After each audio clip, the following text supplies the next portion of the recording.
Hello and welcome back to Football Manager. You're probably thinking, why have you been played 16 games already in the league, and shouldn't that be Oldham? Right, there's been a slight mess up by, I think, possibly YouTube and myself at the same time. I'm not exactly too sure. But the video against Oldham, for some reason, just didn't upload. I put it on YouTube, I put it up, didn't upload. It said the file had corrupted mid-upload, which it didn't notify me of that until I looked when I tried to upload the Preston game. So I thought, okay, that was out the window, doesn't matter. Play the Preston game instead then for last Monday, or technically this Monday for me, last Monday for you. And no, out the window again, nothing. Again, no upload. I didn't realise until way after, because I uploaded the Morecambe video on the same day at the same time. I think that may have done it for the Preston one, I'm not too sure, but even then the Morecambe one didn't record either properly. And then when I tried to upload the last video, which was supposed to be Scunthorpe and Colchester, both of those videos corrupted before I even had a chance to upload them. And yeah, so that's out the window. Because the game auto saves after matches now, because of the preferences that have changed and all that, so the game runs a bit faster, and so I can keep making sure the game saves and doesn't crash. Because I had a few crashes last season, but thankfully it hasn't done it this season all that much at least. But yeah, that's been a huge problem, and as you can see, we're currently in November. And you're probably thinking, okay, so we're going to be seeing Tranmere and then we're going to be seeing Cheltenham. You'd think so, but as you can note, we played Tranmere on the 2nd. Today is the 31st of October. You're probably thinking, why are we stopped then? There's a big reason why we've stopped. I've applied for many jobs, but I stopped doing that in September because I thought, at this point, there's no point applying, I'll just wait till I get offered a job. And I was offered an interview by 4 teams, 2 of which are no longer on this screen because I've already placed their manager. One of which is I turned down, which is Wigan, and the other one, as you can see at the bottom, Wimbledon. The other 2 jobs I had the opportunity to go to was Blackpool, who are currently 20th, but when the interview came through they were in 16th. As you can see, had a bit of a collapse. Wimbledon, when I had the interview, were actually in 19th, but now they've moved up 2 places, that's all good. And the other team who I also turned down was Leyton Orient, a team in 20th place in League 2. As you can see, I wasn't going to go there. But yeah, we've got an opportunity now to join AFC Wimbledon. So what I'm going to do in this video is have a quick look through Halifax, have a look through landmarks over the past 2-3 seasons, have a look at the club's finances and the info about the club and all that sort of thing, look at the team we've created at the club, also look at how we're doing in the league currently, and the players that are playing in the league currently and all that sort of thing. And then at the end of the video we'll sign the contract, which will be down here obviously. And then next video at 5 o'clock today will be me looking around Wimbledon, the new club, the new team, how they're doing in the league, what they need to be doing better in the league, possible transfers I can make immediately with a nearly £1 million transfer budget. It's very nice, of course. And yeah, just go from there, I think. So let's start off initially with League 2. I don't want to click on that, you can click on that. We're top of the table, only 1 defeat so far to Crawley, who are in 7th place. 2 draws so far, both 0-0 at home. We haven't actually lost yet at home in the league, which is a very impressive result, I think. We have lost games in the cup competitions at home, both against Preston and Leicester under 23s, as well as against Blackburn, as you saw in the last video that actually was uploaded, against Blackburn in the EFL Cup. But other than that, we've done incredibly well. I can't really say much against it. Going through the season, we've had very good form. After beating Oldham in that video 1-0 on a penalty, we then played Burton, Leyton Orient and Notts County for our first defeat, and we conceded twice and scored a very impressive 8 goals in 4 games. But then we got the loss against Crawley, loss against Preston, I think, okay, come back down to earth now, but no. In the next 4 games, we scored 10 goals, conceded 4. Admittedly, had a draw against Bolton 0-0, but it's Bolton, it doesn't really matter. You know, we weren't expected to beat them in the first place. Then we had a very clustered October, I'll grant you. We got a 1-0 win against Chesterfield. We then played the B team against Leicester, only lost 1-0, very commendable. We had a draw against Cheltenham 0-0 before getting in the next 5 games a grand total of 17 goals scored and only 8 goals conceded. That's impressive in my book.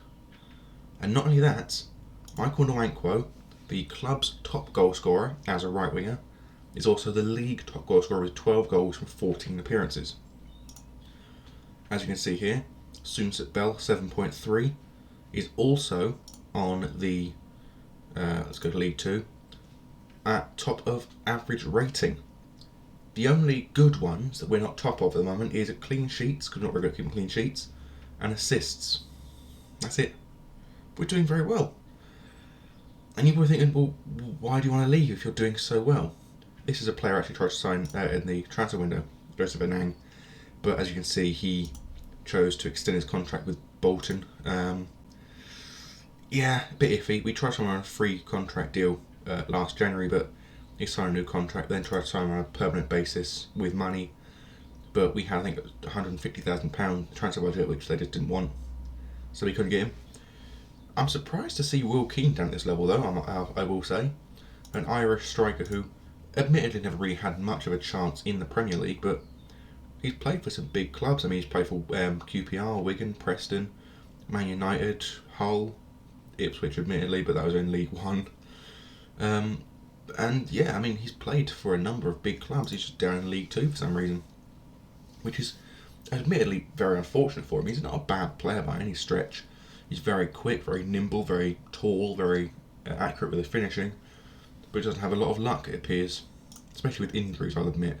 Injuries struck him probably quite bad. But back to Halifax, which is where we're supposed to be. Yeah, I can't really say much about them. They're not doing bad. They're doing incredibly well. Have a quick look at the actual general history. I'm one of the favoured personnel, which is obviously quite nice. Only been here for 3 years and I've already made it on there. It's very impressive. We've improved the facilities minutely, I'll admit, but it could be a lot worse. Affiliations, Premier League affiliation with QPR is very nice, of course. I was hoping actually that this one would improve annual fee as we and QPR altered in leagues, but it doesn't, unfortunately. So the £33,000 or thereabouts is all they're going to be getting from QPR, which is obviously going to be quite annoying. No, what's down that QPR? As you can see, QPR getting promoted last season from the Championship. They did quite well. They're currently in 14th in the Premier League, actually. It was very impressive. And unfortunately, Norwich aren't in the relegation zone, but there's only so much you can hope for and come through. Stalybridge Celtic, again, another affiliate club, is not doing as well as we'd hoped, really. I think you'd agree. And they've been in the National League periodically throughout their history, just at the moment not so. Landmarks, we obviously can see improved the youth facilities here. We won the Builder Best Trophy, as you saw, in the last season, won the league last season. We did have a takeover in the summer between the last 2 seasons, and apparently David Bosworth, the previous owner, is now a scout at 72 years of age. Okay. I mean, I would just like to sign him just for the purpose of bringing him. Again, we've been here now for 1 year, 329 days. We nearly made it 2 years. We nearly did. But the women offer was just too much to turn down, really. I couldn't turn down a position at a League One club when, I'll grant you, there's no guarantee we're going to go up or down with Wimbledon, but we've got a fairly good guarantee of going up with Halifax. So you might think it's a bit of a risk, isn't it? But it's fine. It is fine, I promise. So yeah, I think I've done a very good job with Halifax, and winning games is what I try to do. I've won 64% of them, and we've done very, very well. If we go to, no, we can't return to beginning, but as you can see, last season we broke the record for the most points accrued by Halifax. We broke the average attendance record last season, broke the highest gate receipt record last season. Other than that, nothing really. I mean, David Agbontohoma, best average rating was last season. Brzezowski and Agbontohoma again, records last season. Michael Nwankwo this season broke a record for the youngest ever goal scorer at only 17 years and not even 200 days old. And 23 matches unbeaten for last season. Actually, on the end of our first season going into the new season. Very nice. Most wins in a row, 14, was actually at the start of my career at Halifax. Very important. That also was at the start of my career. The 3 matches without scoring. Oh wait, no, that's the 4th match without winning. Oh, that's from the start of the season until I took over, isn't it? And then the 2 games I had, also the 1 game I had against Kings Lynn before we won our first game of the season against Yeovil Town. So I read that completely wrong. I thought I said most matches won in a row. I completely misread that. League positions, highest position so far, first, 8th. That's annoying, the 8th place one. So I think it's already finished actually, so could be obviously quite worse. Lowest positions, we know we're actually lower than 2nd in the National League last season. That to me is very impressive. And so far I've only been lowest as 6th in League 2.